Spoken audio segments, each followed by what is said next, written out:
Good morning बाबू। और ये SHM का लेक्चर नंबर कितना है? 5th है। कितना? 5th है। इसके पहले 4 लेक्चर हम पढ़ चुके हैं।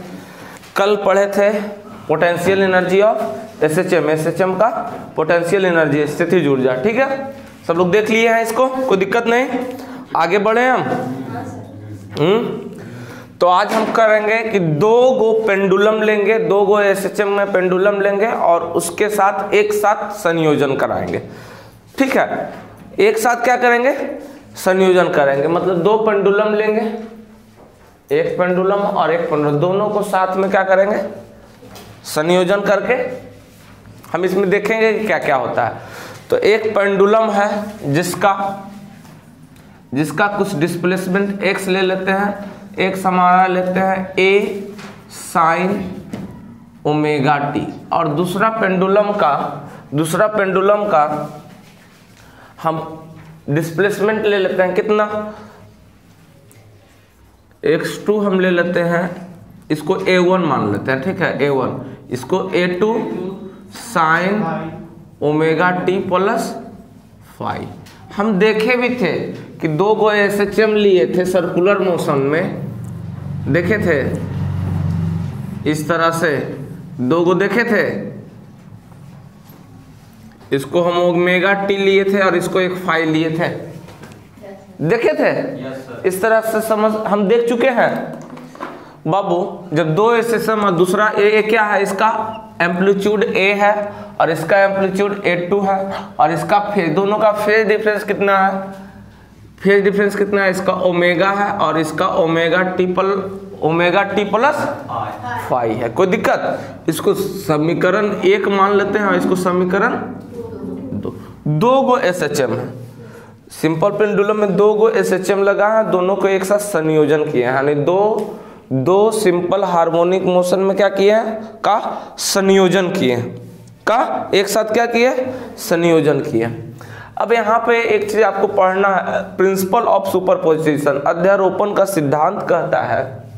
पढ़ाए थे ग्रेविटेशनल में अध्यारोपण का सिद्धांत कि छोटे छोटे को क्या करते हैं? सबको जोड़ देते हैं अध्यारोपण के सिद्धांत में। और प्रिंसिपल ऑफ सुपरपोजिशन यहाँ लगाते हैं, principle of superposition.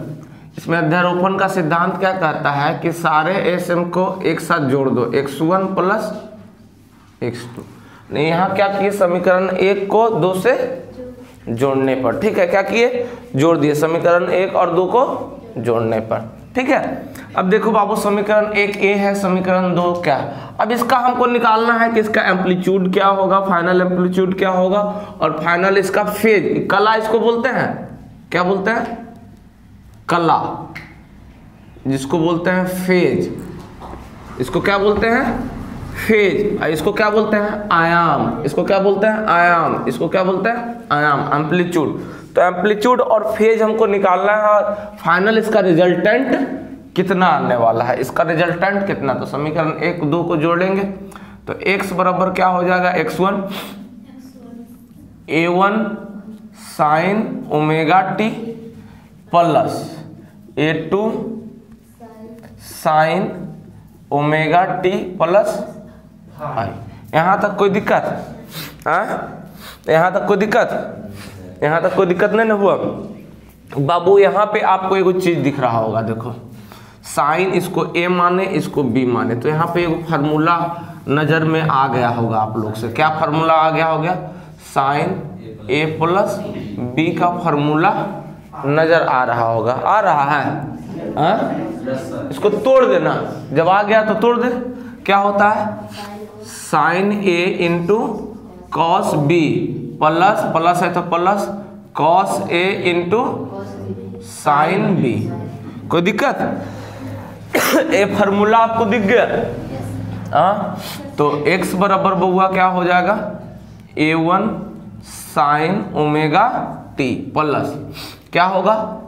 a1 a2 अब क्या लिखे? साइन a वाला ना है, a1 sine omega t into cos b cos phi हो जाएगा, बी तो ये है, प्लस कॉस ए, तो कॉस ए क्या हो जाएगा, cos omega T into sign, यहाँ ए है तो ए से सब में गुणन हो जाएगा, क्या हो जाएगा A2 कॉस ए, यानी कॉस ए कितना है omega T into sine B. कोई दिक्कत है यहाँ तक? बी क्या है फाई, यहाँ तक समझ रहा है बाबू? कोई दिक्कत? बउआ रे देखो यहाँ कैसे गुना किए, कोई दिक्कत वाली बात नहीं। अब देखो कुछ कुछ पुट यहाँ से देखो तो कुछ कॉमन लग रहा है, देखो तो कॉमन लग रहा है, तो यहाँ से कॉमन ले ले, साइन ओमेगा टी कॉमन लग रहा है, क्या हो जाएगा A1 plus A2 cos phi. कोई दिक्कत है यहाँ तक? बउआ रे प्लस यहाँ पे ऐसे लिख सकते हैं sine phi into A2 cos omega T लिख सकते हैं। इसको खाली आगे कर दिए, कुछ किए, क्या किए, इसको बस आगे कर दिए। कोई दिक्कत बाबू? अब इसको देखो मान लेते हैं, इसको एक चीज मान लेते हैं क्योंकि फिर से हमको ए प्लस बी का फार्मूला फिर आ जाएगा। देखो ना, इसको मान लेते हैं हम, क्या माने कि इसको ए प्लस, तो यहाँ पे कॉस वाला कॉस बी वाला ऐसा कुछ मान ले, कुछ मान ले, तो यहाँ मान लेते हैं यहाँ फाई है तो इसको मान लेते हैं कॉस फाई, इसको क्या मान लेते हैं ए कॉस फाई, इतना को ए कॉस फाई मान लेते हैं, और इतना को हम क्या मान ले, देखो साइन, तो यहाँ पे sine A into cos B, cos B, तो यहाँ पे हम क्या मान लेते हैं sine A into cos B theta, तो इसको हम मान लेते हैं, इसको मान लेते हैं साइन ए इंटू, तो इसको मान लेते हैं ए कॉस, यहाँ ए कॉस फाई माने है ना, अब ए कॉस है, देखो इसको हम मान लेते हैं ए साइन थीटा, ए साइन थीटा, देखते हैं इसको क्या क्या माने हैं, ए कॉस थीटा, इसको माने हैं ए साइन थीटा, यहाँ लिख देते हैं, कहाँ लिख दे, यहाँ नोट करके लिख देते हैं, जिसको जो जो माने हैं, क्या माने हैं, ए कॉस थीटा को क्या माने हैं A1 plus A2 cos phi, देखो ना वो फार्मूला आ जाएगा, प्रोसेस को देख के मानना है ऐसा है। हाँ ए साइन फाई को हम मान लिए हैं, क्या चाहिए थीटा को क्या माने हैं, क्या माने हैं A2 कॉस, देखो ना समझ में आ जाएगा, इसको समीकरण 3 और इसको समीकरण 4, इसको माने हैं, ठीक है।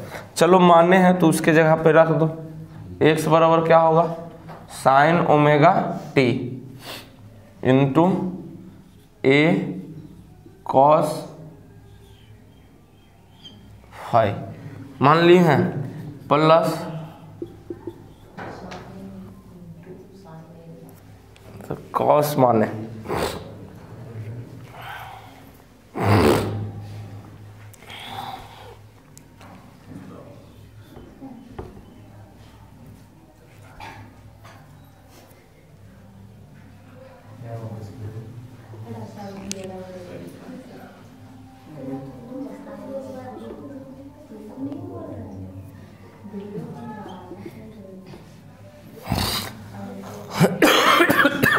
कुछ बन रहा है फार्मूला,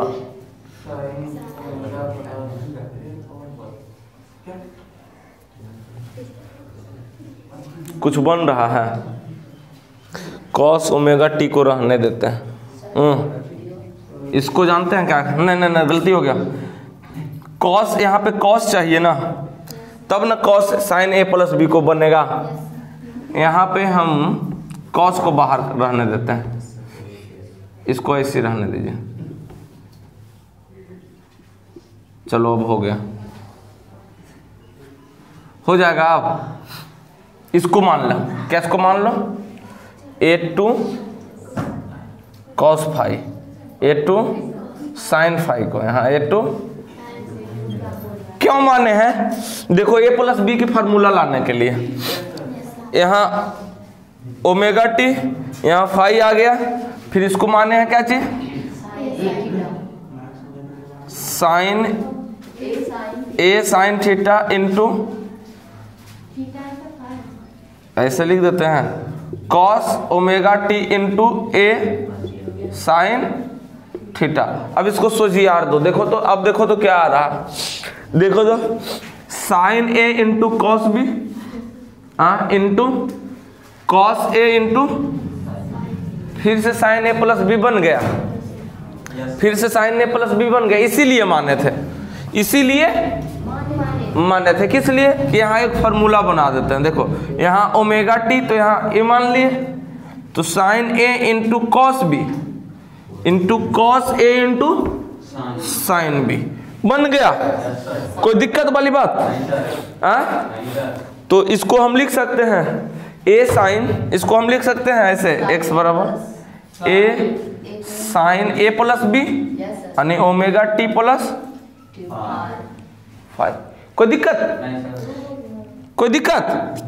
तो इसका तो एक देखो फाइनल एम्पलीट्यूड, इसका फाइनल जो डिस्प्लेसमेंट आया वो कितना बराबर आया, इसी के बराबर देखो आ गया।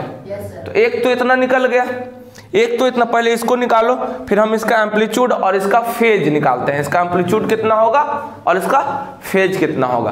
पहले इतना को उतारो, इतना को उतारो जल्दी।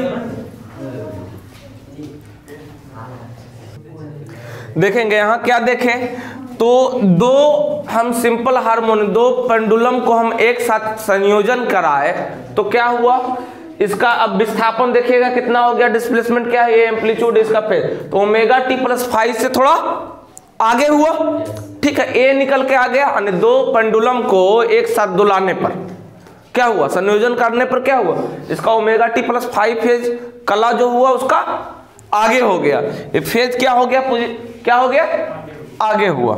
ठीक है, अब देखते हैं, अब इसमें निकालेंगे इसका आयाम क्या होगा और इसका फेज क्या होगा, कला क्या होगा। अब दोनों निकालना ना पड़ेगा, तो हम इसको देखेंगे। इतना को माने थे क्या चीज, ए कॉस थीटा, और इतना को क्या माने थे, ए साइन थीटा। कोई दिक्कत वाली बात, ए साइन थीटा यही ना माने थे, समीकरण 3 और 4।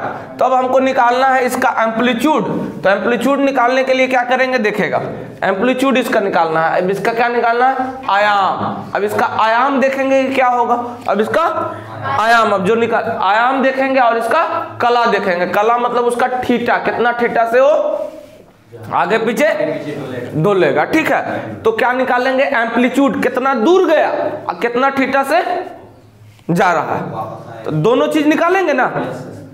ठीक है, अब देखो इसका प्रैक्टिकल भी कर सकते हैं, कोई डिफिकल्ट चीज नहीं है। फिजिक्स में ही तो है, जो पढ़ते हैं उसको एकदम प्रैक्टिकल से समझ सकता है।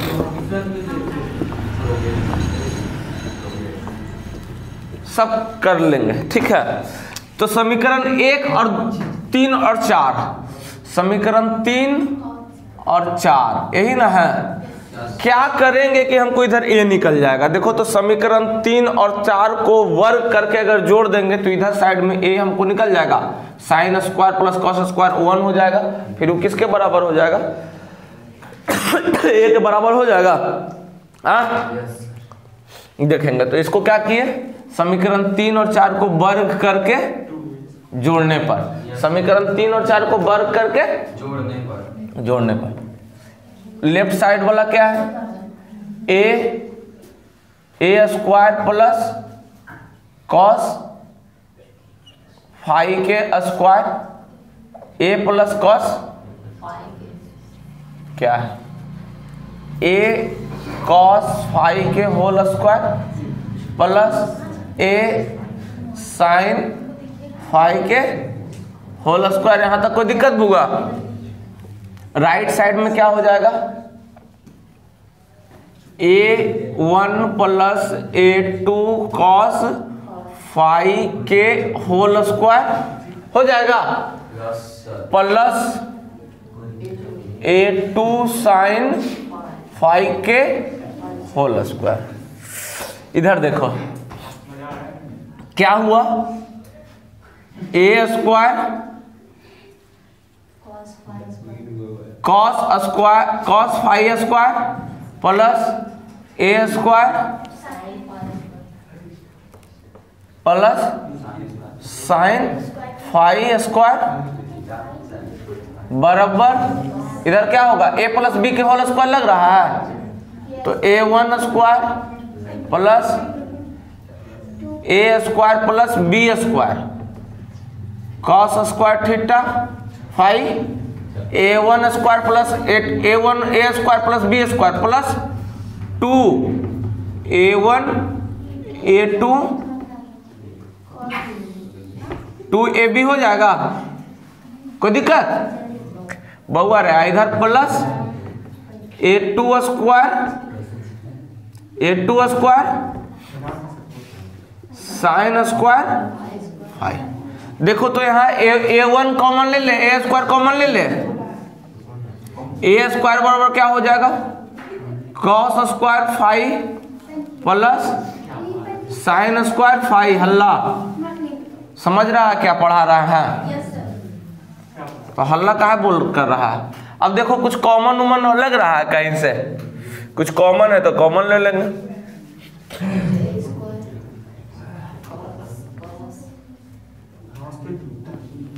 A2 इसमें है, A2 इसमें है,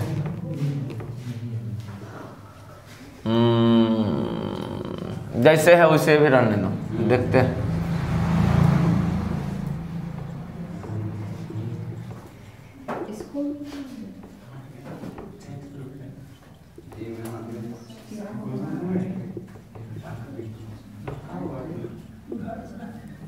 बउआ ये देखो तो एक हो जाएगा, क्या हो जाएगा, 1 हो जाएगा। Yes sir. हाँ यस सर। हो जाएगा। एक और देखो, एक होगा, दो को एक होगा। Yes sir. यहाँ पे A square sine square plus cos square theta कितना होता है, 1 होगा। इधर क्या बच जाएगा बउआ, ए स्क्वायर, ये तो 1 हो गया। अब देखो तो यहाँ पे देखो तो ये भी 1 हो जाएगा। कर दे कर दे,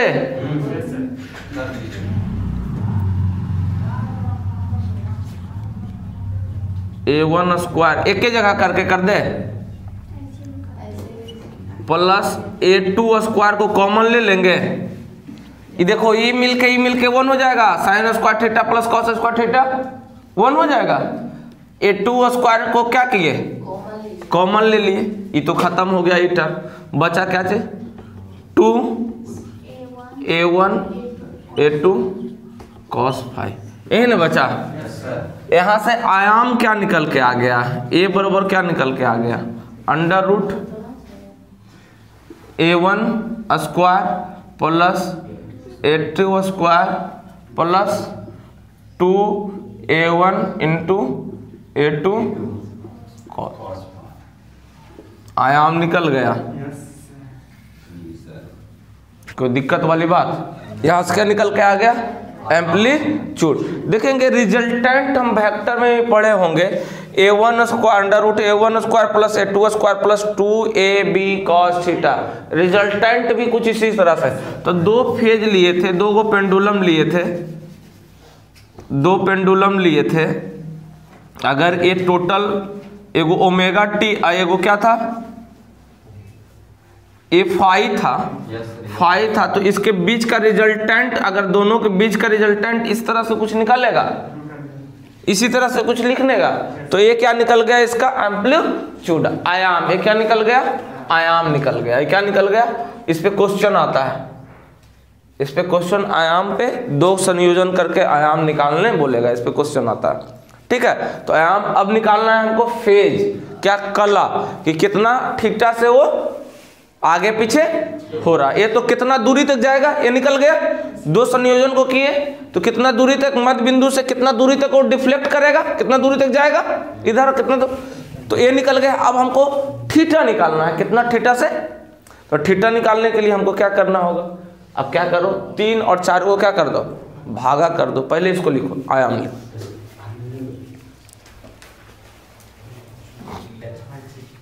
चलिए इसका आयाम निकल गया, एम्पलीट्यूड निकल गया, जो इसका रिजल्टेंट हुआ वही आयाम हो गया।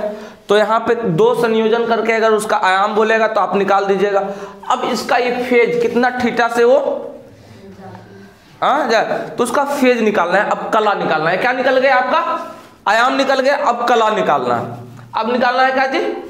कला। तो कला निकालने के लिए क्या करेंगे? देखो इसको लिख लिए ना। Yes sir. चलो आगे। अभी किस तरह थीटा से गया वो निकालना है।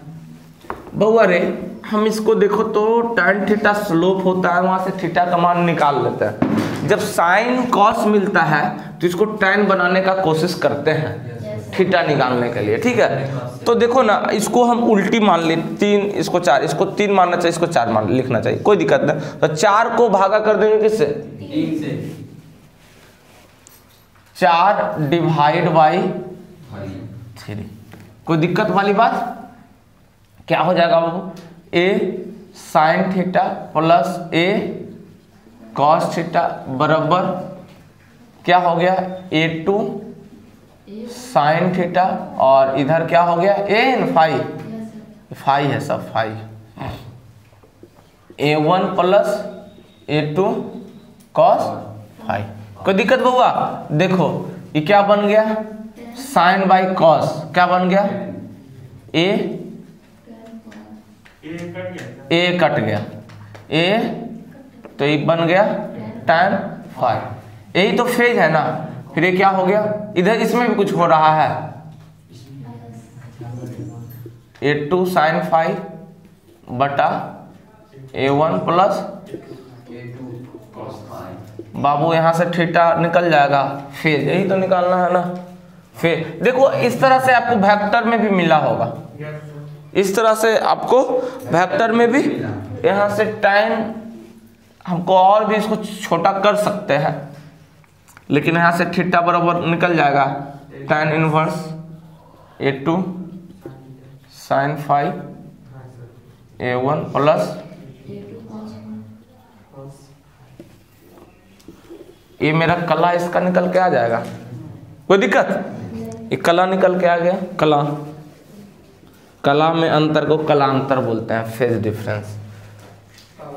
हाँ फेज यही ने बताए थे, एक बार पॉजिटिव की तरफ एक बार नेगेटिव की तरफ। यही क्रिया ने हो रहा था, एक बार इधर आयाम जा रहा था, एक बार इधर आ रहा था, तो कुछ ऐसा पॉजिटिव निगेटिव साइन बन जाए।